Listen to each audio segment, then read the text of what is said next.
प्रवीण बाबर, अध्यक्ष भूमिपुत्र संघटना महाराष्ट्र राज्य.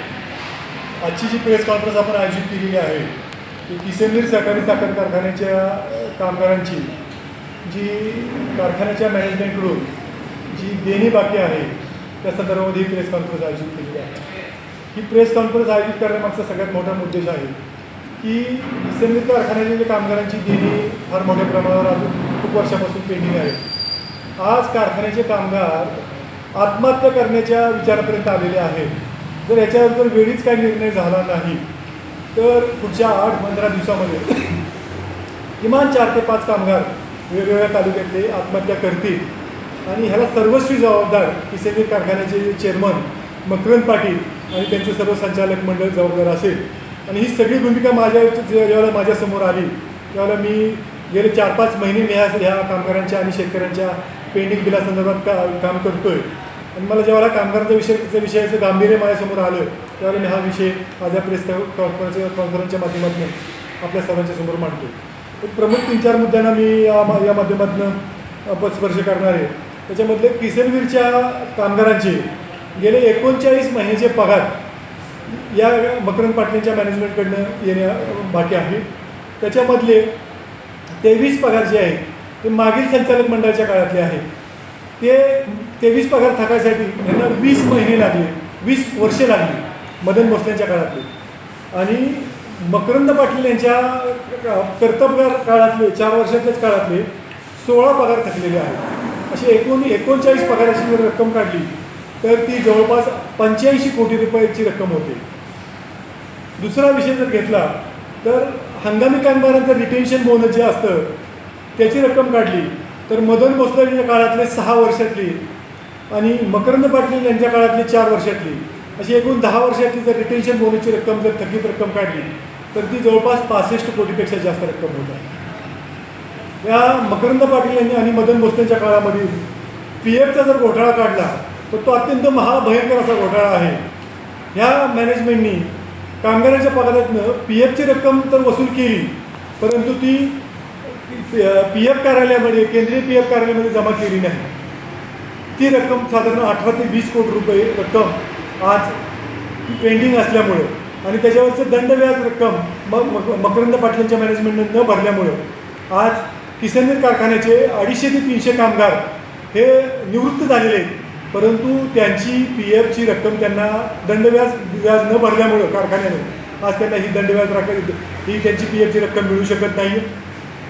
दुसरा एक फार मोठा घोटाळा याच्यामध्ये झालेला आहे की किसनवीर कारखान्याच्या कामगार कल्याण मंडळाकडून किसनवीरच्या कामगारांच्याकडनं रक्कम वसूल केली गेली परंतु ती रक्कम कामगार कल्याणासाठी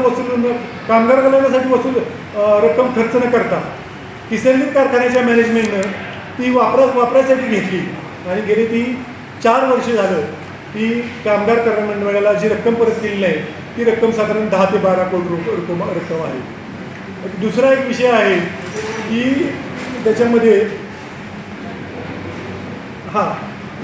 LICची जी रक्कम असते कामगारांच्या पगारातून LICची रक्कम वसूल केली वजा केली ह्यांनी किसनवीरच्या मॅनेजमेंटनं मकरंद पाटलांच्या मॅनेजमेंटनं परंतु ती रक्कम LICला भरलीच नाही. त्यामुळं कामगारांच्या LIC मॅच्युअर झाल्या परंतु त्यांना LIC आज मिळत नाही. ती रक्कम साधारण 15 ते 20 कोटीच्या दरम्यान. या सगळ्याचा रक्कम जर बेरीज केली तर 200 कोटी रुपयेपेक्षा जास्त रक्कम आज मकरंद पाटील यांच्या मॅनेजमेंटच्याकडनं कामगारांना येणे बाकी आहे. भूमिपुत्र संघटना आणि कामगारांच्या संघटना गेले 3-4 वर्ष झाले आम्ही ह्यासाठी पाठपुरावा करतो आहे परंतु त्या संदर्भात मकरंद पाटील असतील किंवा त्यांची संचालक मंडळ कुठल्या प्रकारचा निर्णय घ्यायसाठी निर्णयाप्रती येत नसल्यामुळं आज आम्ही सातारा जिल्ह्याच्या कामगार आयुक्तांच्याकडे गेलेलो आहोत. त्यांच्याकडून आमची कैफियत मांडलेली आहे. त्यांनी आम्हाला सांगितलं की पुढच्या 8 दिवसामध्ये आम्ही कारखान्याच्या मॅनेजमेंटला घेऊन आम्ही काहीतरी निर्णय करू. मी आज या प्रेस कॉन्फरन्सच्या माध्यमातून आपल्या समोर एकच सांगतो की मकरंद पाटलांना मी हात जोडून विनंती करतो. किसनवीर कारखान्याचे कामगार अत्यंत दैनिक परिस्थितीमध्ये आहेत. त्यांच्या मुलांच्या फी भरायची आज परिस्थिती त्यांची नाही आहे. आज खरी काम चालू होणार आहे. शेतीसाठी खतं माती घेण्यासाठी बियाणे घेण्यासाठी त्यांच्याकडे पैसे नाही आहेत. अत्यंत ते डेस्परेट अवस्थेमध्ये ते गेलेले आहेत.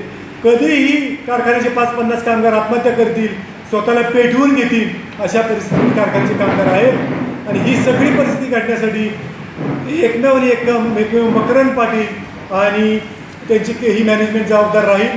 तरी माझी त्यांना हात जोडून विनंती आहे की आपण कृपया वेळीच निर्णय घेऊन किसनवीर कारखान्याच्या कामगारांचे 200 कोटी रुपये आपण तातडीने द्यावेत, ही आपल्याला हात जोडून विनंती आहे.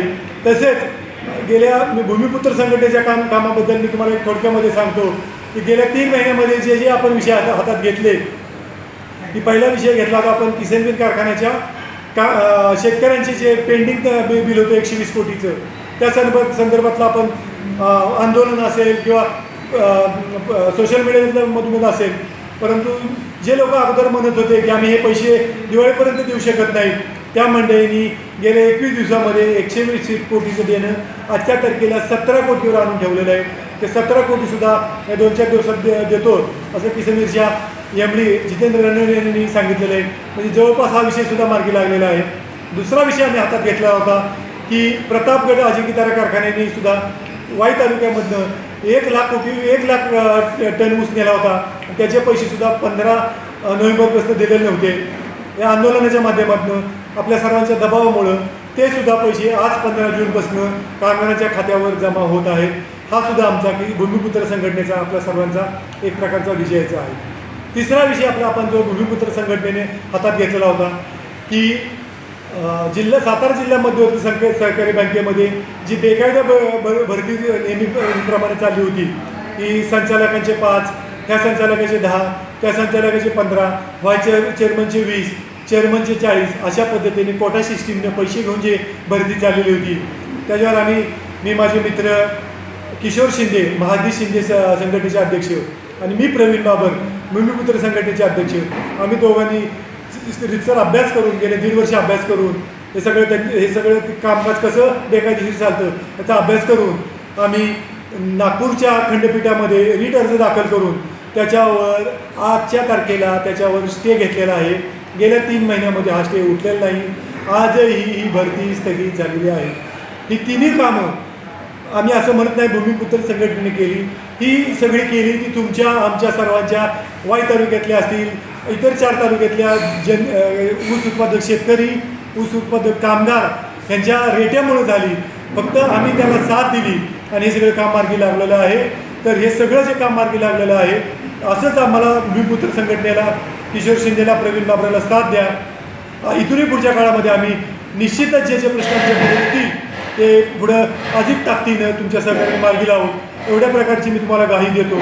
आज या प्रेस कॉन्फरन्सला इतक्या मोठ्या संख्येने आपण इथे उपस्थित राहिलात माझ्या विनंतीला, त्याबद्दल तुमचे आपल्या सर्व पत्रकारांचे आभार मानतो आणि पुढच्या लढ्यामध्ये अशीच आपण साथ द्यावी अशा प्रकारची अपेक्षा व्यक्त करतो. धन्यवाद. जय हिंद. आपल्या तालुक्यातील जिल्ह्यातील बातम्या सर्वप्रथम पाहण्यासाठी आजच सातारा न्यूज